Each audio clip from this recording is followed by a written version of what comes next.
Uşak Arden Otomotiv'den merhaba arkadaşlar. Ben Satış Müdürü Süleyman. Bugün sizlere anlatacak olduğumuz serimiz yeni Astra Hatchback 1.2 145 beygir turbo motor olan P10 diye adlandırılan özel seriden bahsedeceğim. Şimdi özel seri dediğimiz zaman bunlarda neler var diye baktığımızda P9 var, P10 var, P11 var, P12 var. Bunların aralarında çok minik farklılıklar var. Yani şöyle söyleyeyim, bir versiyonda sis farı yok, alarm sistemi var. Bir versiyonda alarm sistemi ve sis farı ikisi birlikte var. Bu tarzda böyle küçük küçük bir farklılıklar var ama fiyat skalasına baktığımız zaman fiyatların hepsi şu anda kampanyalı fiyatları 180.000 TL olarak geçiyor. Bu Haziran ayında, 2020'nin Haziran ayında şunu değinmek lazım. Sadece Astra Hatchback manuellere Opel tarafından 60.000 TL'ye 12 ay sıfır faiz verdiler. Yani bu aracı biraz daha kullanıcılara biraz daha yaklaştırdılar diyebilirim. Çünkü sıfır faiz sadece Astra Hatchback düz viteslerimizde var. Aracımıza başlamadan önce yan tarafta Edition versiyonumuz var. Bu özel seri yan taraftaki 1.2 110 beygir olan Edition versiyonu.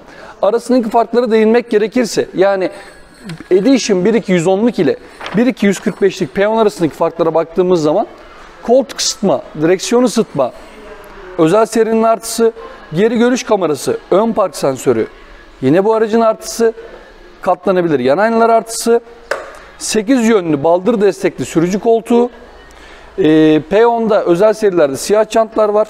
Normal Türkiye Edition serilerinde ise teknik gri bir jantlar karşılıyor bizi. Ve aynı zamanda farlar, orada halojen far, mercekli halojen far gelirken burada ise bizi beyaz led farlar karşılıyor. Kenara da yazıyorum ki Türkiye, yani Edition versiyon ile özel seri P10 arasındaki farkları net bir şekilde görmeniz için. Onun haricinde P10'un özel serinin motor detaylarını değinmek gerekirse 1.2 145 beygir 225 Nm torka sahip, 10.3 saniye sıfırdan 100'e hızlanma var. Maksimumumuz bunda 220 km olarak gözüküyor. 6 ileri bir motordur. Euro 6.2 normlarındadır. Ve ortalama yakıt tüketimi ise 4.3 litre olaraktan bizi karşılıyor. Benim bu araçta özellikle sevdiğim şey oluyor. Bu aracın motoru bahsetmiş olduğum gibi 1.2 145 beygir. Bunun size şöyle bir artısı var. Yıllık motorlu taşıtlar vergisini ödemeye gittiğimiz zaman 1.2 motorun avantajı, bu aracımızın motor taşıtlar vergisi 500 lira ile 600 lira arasında geziyor. Eğer bu araba 1.4 olsaydı yıllık motor taşıtlar vergisi ise 900 lira ile 1000 lira arasında olacaktı. Yani kabataslak bir hesap yapmak gerekirse 1.2 motor olmasından kaynaklı yıllık motor taşıtlar vergisi yönünden 900 TL bir karınız var. Ki bu da baktığınız zaman en az bir 3 depo yakıt yapar. Yani dizel mi, benzinli mi, yılda 15.000 kilometre yol yapıyorum, 20.000 kilometre yol yapıyorum diyen bir kullanıcı için bu 900 TL'lik motor taşıtlar vergisinden kaynaklanan fark bile size 3 depo yakıt farkı yapacaktır. 1.2'yi ben o yüzden aslında çok seviyorum. 145 beygir olduğundan bahsettim, 0 hızlanmasından bahsettim. İsterseniz şimdi aracı tanıtmaya başlayalım sizlere. Bu aracımız siyah bir aracımız, P10 olan versiyonu. Baktığımız zaman sis farlarımız, ön park sensörümüz, beyaz led farlarımız var. Ön cama geldiğimiz zaman bu araçlarda şerit koruma özelliği standart, araç frenleme özelliğimiz standart olarak geçiyor. Ve ön camda yine şunu görüyorsunuz, yağmur sensörünü görüyorsunuz. Evet, yağmur sensörümüzü de göstermiş olalım. Gösterdikten sonra led farları söylemiştim. Led gündüz farlarımız var. Evet, farları gördüğünüz gibi beyaz led farlarımız orada bizi karşılıyor. Beyaz led gündüz farlarımız karşılıyor. Aracın yan tarafına doğru geldiğimiz zaman 205, 55, 16 olmak üzere bir jant takımı karşılıyor. Gördüğünüz gibi siyah bir jant. Aracın üzerindeki lastikler Continental marka gelmiş. Bu lastikler Michelin'de gelebilir, Continental'de gelebilir, Hankook'ta gelebilir. Araçtan araca değiştiğini görebiliyoruz. Baktığımız zaman burada da sinyalin altında 2020 logosu var. Bunu değiniyoruz. Videolarımın çoğunda değiniyorum. Bunların altı siyahtır. Biz bunları müşterilerimiz kendisi söksün diye genelde çıkartmıyoruz. Onu da bilgisini vereyim, yani şu zemin siyah. Aracın sol tarafından devam ediyoruz. Gördüğünüz gibi burada Opel'in Astra Hatchback'lerde uygulamış olduğu bir düz hat çizgisi var. Burada yine şuradan bir hattımız geçiyor ki bu Opel'in çoğu aracında görürsünüz. Opel'in kendi karakteristiğini oluşturmak istediği bir çizgidir. Aracın arka tarafına doğru geldiğimizde arka stoplar led değil. Onları göstereyim sizlere. Arka park sensörlerimiz var. Geri görüş kameramız burada bizi karşılıyor. Yani ön, arka park sensörü ve geri görüş kamerası P10'da standart diyebilirim. Bagajı açtığımız zaman bagajın hacmini kenara yazıyorum ki net bir şekilde bagaj hacmini görelim.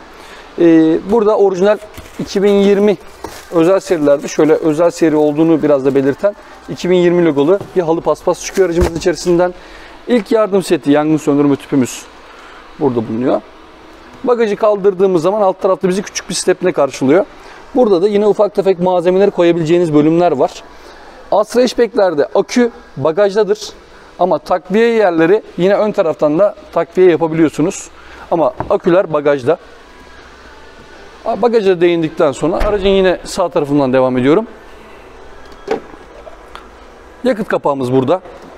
Şöyle gösterelim. Burada büyük bir yakıt kapağı karşılıyor bizi.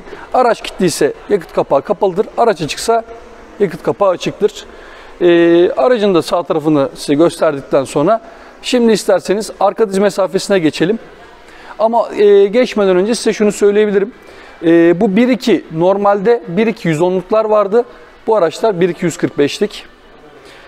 Bu sene bir makyaj gördüler. Makyajın aslında baktığımız zaman çok küçük bir makyaj. Sadece ön tamponlarındaki çift kanatlar, kromlar değişti diyebilirim sizlere. Çift kanatlar farın içerisine kadar şöyle krom detaylar giriyor. Yani çok küçük bir makyajdı. Hatta neredeyse makyaj bile demeyebilirim. Ama bir derece makyaj yapmanın sebebi şu. Geçen sene olan motorların hepsi artık iptal oldu. Yani 1.445'likler, 1.450'likler vardı. Bunlar iptal oldu. Yerine 1.445'likler geldi. Ardından 1.636'lar vardı. Onlar değişti. 1.5 122 beygir, 9 vitese geçtiler. Bu dizelin kalkmasında 136 beygirin gitmesinden çok memnun olmayanlar da vardır. Ama şöyle düşünün, tork olaraktan yine güçlü bir torka sahip dizeller. Ve en büyük artısı ise 9 vites olması. Bununla ilgili ben bir yakıt videosu da çekmiştim. Banız ilçemize kadar gidip gelmiştim. Yakıt konusunda ise çok cimri. Yani alan kişilerden bu aracın yakıtı ile ilgili herhangi şu ana kadar bir şikayetimiz yok. Ben şahsen olmamasını da bekliyorum. Bu ağırlığa, bu güce 9 vites olmasıyla birlikte yakıtlar ciddi anlamda düştü. Bu aracımız ise düz vitesti. Şimdi aracımızın arka diz mesafesinden devam edelim. Evet, 2020 model 1.245'lik Astra hatchback P10'un şu anda da arka diz mesafesini ölçmek için sürücü koltuğunun arkasına oturdum. Sürücü koltuğunu kendime göre ayarladım. Boyum 1.92, yani yatarak kullanmıyorum. Normalde standart olması gereken bir şekilde araç kullanıyorum. Ve koltuğu şu anda kendime göre ayarladım. Şu anda dik oturuyorum. Gördüğünüz gibi çok geniş bir diz mesafesi var. Şaft tüneli neredeyse yok diyebilirim. Çok az bir şaft tüneli var. Hani ortaya oturanlar için şaft tüneli konusunda da çok bir sıkıntı yaşamazsınız, onu söyleyeyim. Hatta hiç yaşamazsınız çünkü neredeyse yok diyebilirim. Bu aracımız siyahtı, jantlar da siyahtı. Hatta iç tavan döşemesi dahi siyah diyebilirim. Daha spor bir hava katıyor. Onu dile getireyim size. Koltuklarda Isofix çocuk koltuğu bağlantıları var. Buralarda gördüğünüz gibi bir cep bölümleri var. Burada herhangi bir bölüm yok. Arka diz mesafesiyle ilgili gayet başarılı bir araç. Bir dönem benim kendimde de vardı bu araç. Kullanırken arkadaki oturanlar için hiçbir şekilde diz mesafesi konusunda bir sıkıntı yaşamadım ki siz de yaşamayacaksınız, emin olun. Şimdi de sürücü kapısından devam edelim.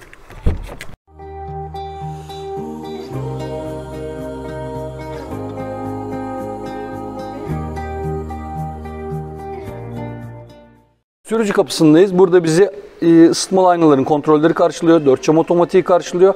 Arka cam çocuk kilidi karşılıyor. Sola aldım sol ayna, sağa aldım sağ ayna, ortaya aldım. Geri bastığım zaman ise elektrik katlanabilir yan aynalar devreye girer. Ve tekrardan da açabilirsiniz. Bu özelliği ben çok seviyorum. Araçta bir yerden geçeceksiniz. Aynalar sığmadığını fark ettiğinizde tek tuşa basaraktan katlayabiliyorsunuz. Sürücü koltuğuna geldiğimiz zaman burada bizi baldır destekli, şöyle yapalım, baldır destekli bir koltuk karşılıyor. Baldır desteğinin, baldır bölümünün şurası elektrikli.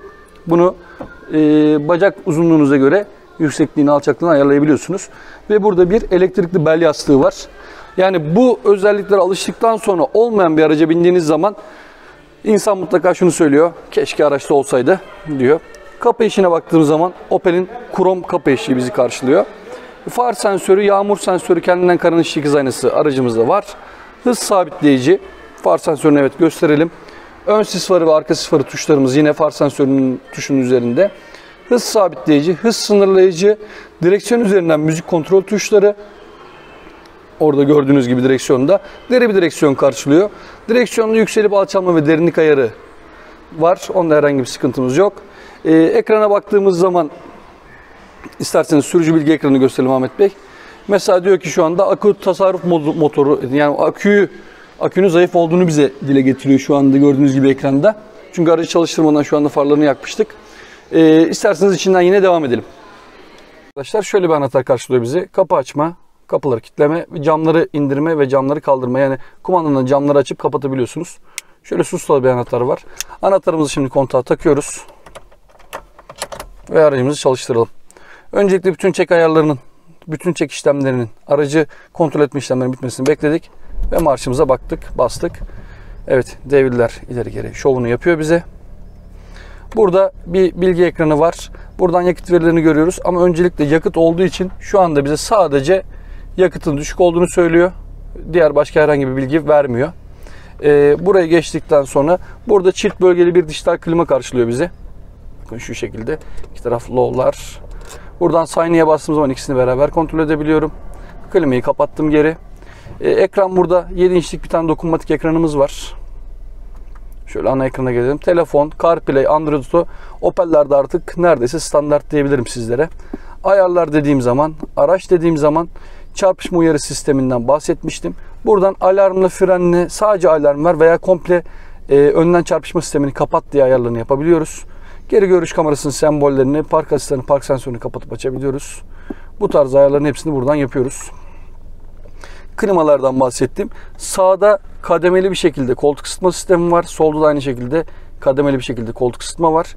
Ve direksiyon ısıtma var. Yani bu araçta sürücü ve yolcularda koltuk ısıtma ve direksiyon ısıtma var. Vitese baktığımız zaman 6 vites aracımız. Buradan onu göstermiş olalım. Şöyle hatta 6'ya atalım ki şurayı net bir şekilde gösterelim. Şerit koruma sistemi var. Yani şeritten çıktığınız zaman direksiyon size müdahale ediyor. Aracı tekrardan içeri alıyor. Onu net söyleyeyim. Durduğumuz zaman motorun beklemeye almasını iptal etme ve devreye alma tuşumuz start stop. ESP savrulma önleyicimiz, park sensörlerini devreye alıp devreden çıkartma tuşumuz var. Elektronik el freni yok bunlarda. Normal çekmeli bir el freni var. Kol dayama standart ortopedik olarak geliyor. İçerisinde yine güzel bir göz var. Bu da yani bir kullanıcımız yorum olarak şunu demiş. Niye yükselip alçalma yok? Yani bu aracı ben 8 yıldır Opel'deyim. 8 yıldır bu araçları kullanıyoruz. Ve ben şu ana kadar şu kol dayama ile ilgili ya yükselseydi alçalsaydı gibi hiçbir şikayetim olmadı. Çünkü Opel mühendisleri ciddi anlamda çok güzel ayarlıyor. Yani hiçbir şekilde şu kol dayama sizi rahatsız etmiyor diyebilirim. Ardından 2 tane orada bardaklık gördük. Bir çakmaklık girişi gördüm. Diğer aydınlatma, iç aydınlatma tuşlarımız buralarda. Bunları da göstermiş olalım. Şimdi isterseniz aracımızın dışına çıkalım. Evet arkadaşlar, bugün sizlere 1.2 145 beygir P10 özel seri olarak adlandırılan aracımızı anlatmak istedik. Videonun başında da söylemiştim, 180.000 TL bir fiyat, kampanya fiyatla çıktı bu aracımız.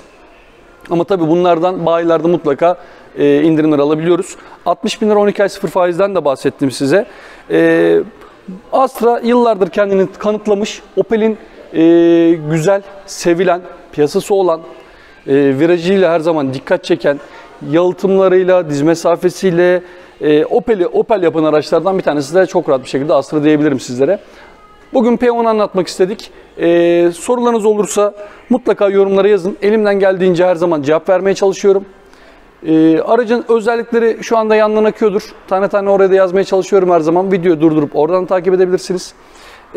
Kanalımıza abone olmayı unutmayın. Videoyu beğendiyseniz mutlaka beğen butonuna tıklayın. Bunlar bizim için önemli şeyler, teşvik edici şeyler. Bizi izlediğiniz için teşekkür ederim. Görüşmek üzere, hoşça kalın.